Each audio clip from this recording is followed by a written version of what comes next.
જય માતાજી મિત્રો, સ્વાગત છે તમારું બધાનું આજના વિડીયોમાં। સુખ પામવાથી નહીં ત્યાગ કરવાથી છે તે વાત ઉપર માતાજી આજના પ્રવચનમાં શું કીધું છે તે આપણે આજે જોવાનું છે। તો ચાલો શરૂ કરીએ આજનો વિડીયો। જય ખુખારમાં મેલડી।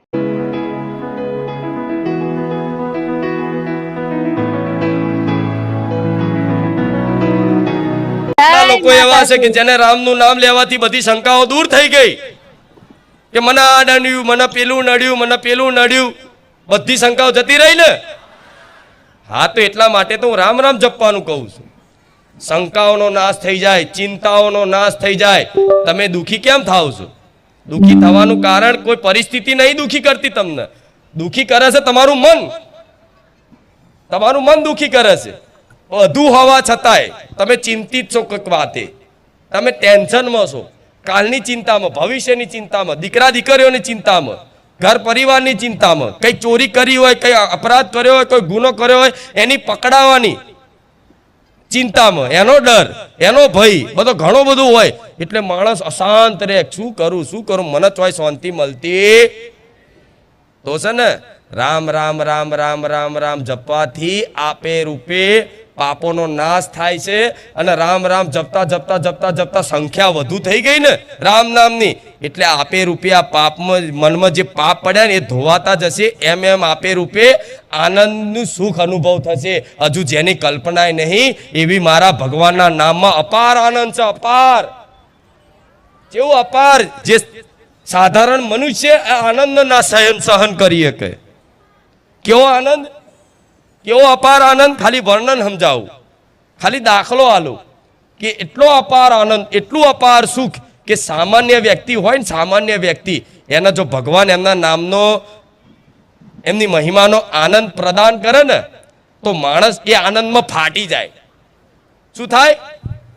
ફાટી જાય આખો, જેમ કે આનંદ જ સહન ના કરી શકે એટલો અપાર આનંદ ફાટી જાય, મોક્ષ થઈ જાય તાત્કાલિક। આ શું ખોટું? એ ભગવાનમાં સુખ છે, ભગવાનના નામમાં સુખ છે। એટલે તો તમને વારંવાર કહું છું કે તમે જે સુખ માગો છો ને એ સુખ ક્ષણિક સુખ છે। થોડા ક્ષણો માટે તમે સુખી આનંદિત થાવ એવું તમે માગો છો। ગાડી બંગલા રૂપિયા નોકરી ધંધો બધું હા માગવું જોઈએ, યોગ્ય જરૂરિયાત છે તો માગો। માતાજી જોડ હટ ચાલો, માડી આ તારે પૂરું કરવું જ પડશે। માં આજે મારા ઘર નહીં, માં તારા લઈ આલવું જ પડશે।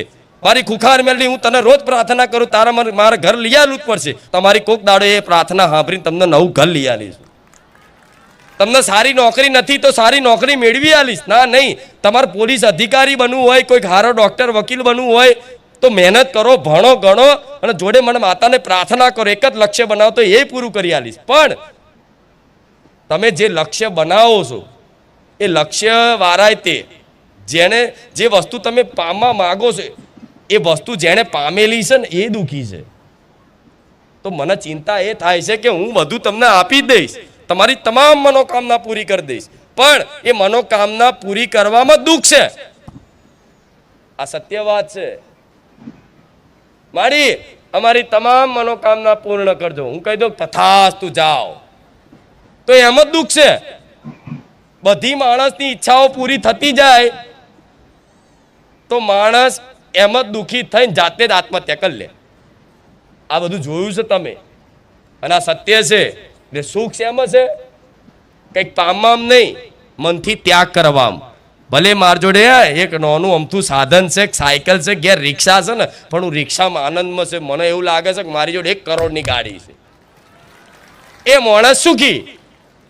પછી રિક્ષાવાળો ગાડીવાળાને જુઓ ને, ગાડીવાળો એનાથી મોંઘી ગાડીવાળાને જુઓ ને, મોંઘી ગાડીવાળો ફોરેનની ગાડી જુઓ અને ફોરેન વાળો કે હજુ બસ મારી જોડે જ આવી ગાડી રહેવી જોઈએ, બીજે કોઈની ના આવી જોઈએ। હા શું ખોટું? રૂપિયાવાળો એનાથી કોઈક મોટા રૂપિયાવાળાને જુઓ કે આના પાર કરી જવું, આનાથી મોટો બની જાય, એ રૂપિયાવાળો એનાથી મોટો બની જવું, એ બીજાને જોતો હોય, બીજો એનાથી મોટો, એનાથી મોટો, એમ કરતાં કરતાં આજે આખા દુનિયાનો ફર્સ્ટ નંબરનો રૂપિયાવાળો હશે ને એને એ વાતની ચિંતા હશે કે સારું હું અત્યારે ફર્સ્ટ નંબરે આવી જાઉં તો હું જ ફર્સ્ટ નંબરે રહેવો જોઈએ, બીજું કોઈ ના આવવું જોઈએ, એમાંય આ રાત દાડાની ચિંતા કરતો હોય। એટલે દુઃખી બધાય છે, અમીર ગરીબ બધાય। તો તમારે સુખી ખરેખરમાં વાસ્તવિક સુખ શું છે એ અનુભવ કરવો હોય ને તો રામ નામ પકડી લેજો. શું કીધું? આ તમારા માટે જ આપ્યું છે કે રામ નામ જપો, વિશ્વાસ કરો. ભલે તમારું મન નહીં લાગે ને, મન નહીં લાગે, હું કહું છું શરૂઆતમાં મન નહીં લાગે, આળસ આવશે, બેચેની લાગશે, શંકાઓ થશે. સારું, રામ રામ જપવાથી શું થશે? તો આ શંકાઓને એક બાજુ કાઢી રાખજો. મન ના લાગે તો મન વગરનું રામ નામ જપ કરજો. રામ રામ રામ મન વગર. હું એવું કહીશ કે મન વગર રામ નામ જપેલું ક્યારે એડે જશે, આ ગેરંટી લઉં છું. કેમ કે રામ કોઈ મનુષ્યનું, કોઈ વસ્તુનું, વ્યક્તિનું નામ નથી. એક સાક્ષાત પરબ્રહ્મ પરમાત્માનું નામ છે. જેને ભગવાન કહો, જેને ઈશ્વર કહો, એનું નામ છે. જેનાથી તમામની બધાની ઉત્પત્તિ થઈ છે, આખા બ્રહ્માંડની. એ ભગવાનનું નામ લેતા ક્યારે એડે જાય? ના જાય ને. તો દિવસમાં તમે 1000 વખત 1100 વખત નામ લેશો ને તો એ ક્યારે એડે નહીં જાય. વિશ્વાસ રાખજો. આ નામ લેવામાં તમારી કુળદેવી ઘેર બેઠેલી માતાઓ બધી પ્રસન્ન ના થાય તો મને રોમવારી મેળવીને કહેજો. ઘણા લોકોને એવો પ્રશ્ન હોય છે કે માતાજી તમે રામ રામ જપવાનું કહો છો, પણ અમે રામ રામ આખો દિવસ કરીએ છીએ, તો માતાજી અમારી કુળદેવી યાત્રા ના થાય? તો ના થાય. કેમ કે રામ રામ બોલવાથી તે તમારી કુળદેવી અતિ પ્રસન્ન થાય છે. ભગવાન કોને કહેવાય? માતાજી કોને કહેવાય? કે કોઈ સમજો, કોઈ સાધારણ મનુષ્ય, કોઈ મનુષ્ય હોય એને કોઈ પ્રશંસા કરે તો ભૂલી જાય. હા, અરે તમે જબરા છો, તમે તો જબરજસ્ત છો, તમારી તો વાત ના થાય તો તમે ભૂલી જાઓ. કેમ કે તમારી અંદર અભિમાન છુપાયેલું હોય એટલે તમે ભૂલી જાઓ. હા હા, મારા વખાણ કરે છે. પણ દેવી શક્તિ ભગવાનમાં અભિમાન હોતું એટલે એના વખાણ કરવાથી ક્યારેય ભૂલે નહીં અને પ્રસન્ન ના થાય બધું.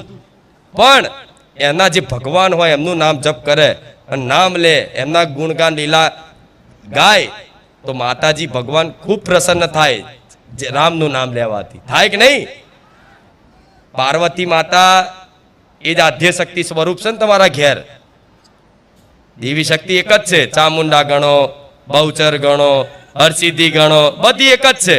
ખોડિયાર ગણો, કોઈ અલગ નથી. એ બધી પાર્વતી માતા સ્વરૂપ છે. ખબર છે ને?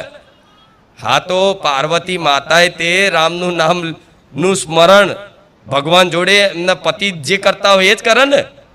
એમના પતિદેવ કોણ? મહાદેવ. તો મહાદેવ જેનું નામ લેતા હોય તો પાર્વતી માતા એ જ નામ લે ને. સાચું ખોટું? એક દિવસ મતલબ આખો દિવસ મહાદેવ રામના ગુણગાન ગાય, લીલા ગાય. જ્યારે ભગવાને અવતાર લીધો ધરતી પર, રામજીનો અવતાર ત્રેતાયુગમાં અવતાર લીધો ભગવાને, ત્યારે સીતાને મતલબ રાવણ ઉઠાઈ ગયો, સીતા માતાનું હરણ કરી લીધું. જાણો છો ને બધું? તો અમુક લોકો એવું કે સાક્ષાત ભગવાન હતા તો સીતાને ચમનો રાવણ ઉઠાઈ ગયો? કે આવું કે આવા થોડી ભગવાન હોય કે સાક્ષાત ભગવાન હતા તો સીતાને શું લે ઉઠાઈ ગયો રાવણ? એની ચમની તાકાત ચાલી.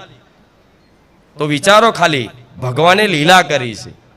એ લીલા કરી છે. નકર રાવણની શું, રાવણની પેઢીઓ આવીને આખી રાક્ષસ કુળ આવી જાય ને તો એ સીતા માતાનો બાલ વાંકો ના કરી શકે. શું આ સત્ય છે? પરશુરામે આલેલું શિવ ધનુષ રાજા જનકજીને આપ્યું હતું મહાદેવના હુકમથી. એ શિવ ધનુષ એવું હતું કોઈનાથી ઊંચું થાય નહીં.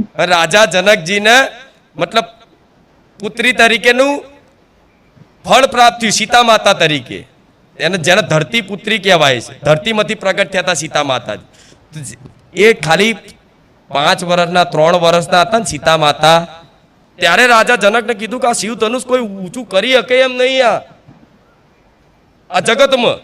તો મારી દીકરીએ આટલું એક તચલી ઓગલીએ શિવ ધનુષ એમનું ઊંચું કરી દીધું. તો આખા વિસ્તારમાં તો સીતાના ગુણગાન ગવાયા. કહા કોઈ દેવી શક્તિ સાક્ષાત આવી છે. નહીં તો શિવ ધનુષ ઊંચું થાય? એ જ શિવ ધનુષ એ જ દિવસે પ્રણ લીધો રાજા જનકે કે આ જે શિવ ધનુષ કોઈ રાજા, કોઈ ચક્રવર્તી રાજા જે ઊંચું કરી લેશે ને અને એની પર પ્રત્યંચા ચડાવી દેશે ને એને મારી દીકરીના વિવાહ એની જોડે કરાવી છે. ત્યારે રામજી ફરતા ફરતા ફરતા ફરતા જનકપુરમાં આવ્યા. ખબર છે ને? સીતા સ્વયંવરનું આયોજન થયું. કે સ્વયંવર શું કહેતા કે પોતપોતાનું રાજાઓ શું કરે, પોતાની મહાનતા બળ બતાવો. એટલે બધાય રાજાઓ આજુબાજુના વિસ્તારના આયા, બધા રાજાઓ મતલબ પ્રયાસ કર્યા કે શિવ ધનુષ ઊંચું કરવાના, પણ શિવ ધનુષ હલ્યું નહીં. સાક્ષાત મહાદેવનું ધનુષ એમાં હલી જાય? તાકાતથી હલી જાય? બે તાકાતથી હલી જાય? એ 1000 ભુજાઓ હોય તોય ના હલે. તો બધાય રાજાઓ થાકી ગયા, નિરાશ થઈ ગયા, ખરું આ તો હલતું જ નહીં. એટલામાં રાવણની એન્ટ્રી થઈ. એટલામાં રાવણ આવ્યો. આ ધનુષ તો મેં મારા હાથે, આખા કૈલાસ પર્વતને મેં મારા હાથે ઊંચો કરી લીધો છે, શંકર પાર્વતી સહિત. તો આ શિવ ધનુષ શું છે મારા માટે? એનું અભિમાન હતું કે હું તો મેં આખો પહાડ ઊંચો કરી લીધો છે મારા હાથથી. તો આ શિવ ધનુષ તો ઝાટકે ઊંચું કરી લઈશ. એવું ઝાટકે ઊંચું કે અભિમાન. રાવણ કોને કહેવાય? અભિમાન. લાવો હું ઝાટકે ઊંચું કરી અને સીતા જોડે લગ્ન કરી લઈશ, એને એવું હતું. તો રાવણ આવ્યો મોટા ઉપાડે, અને જેવું આમ કરીને શિવ ધનુ ઊંચું કરવા છે ને, હલ્યું નહીં. હલ્યું નહીં. બધા હસ્યા, કલ્યા જો આ કૂદતો ને કૂદતો આવ્યો અને હલ્યું નહીં કે ધનુષ. એટલે આ કાયો થયો બરોબર. આનો બટલો ચમનો રહું. એ બટલો લેવા ખાતર આખું એને દુષ્ટ કાર્યો કર્યા, માતાનું, સીતા માતાનું હરણ કરવાના પ્રયાસ કર્યા. થયું ના? બટલો લેવાની ભાવના, કેમ કે દુષ્ટ હતો, એની આબરૂ જઈતી. બરોબર? તો વિચારો, એ તો ભગવાને લીલા કરી હતી. સીતા માતા સાક્ષાત સીતા માતા નતા, એમની ખાલી પરછાઈ હતી. જે સીતા માતા ટચલી ઓંગરી શિવ ધનુષ ઊંચું કરી દેતા હતા, એ ધનુષ રાવણથી હલ્યું નહીં. તો સીતા માતાને શું ખાટ ઉઠાઈ જવાનો હતો? હા, શું ખોટું?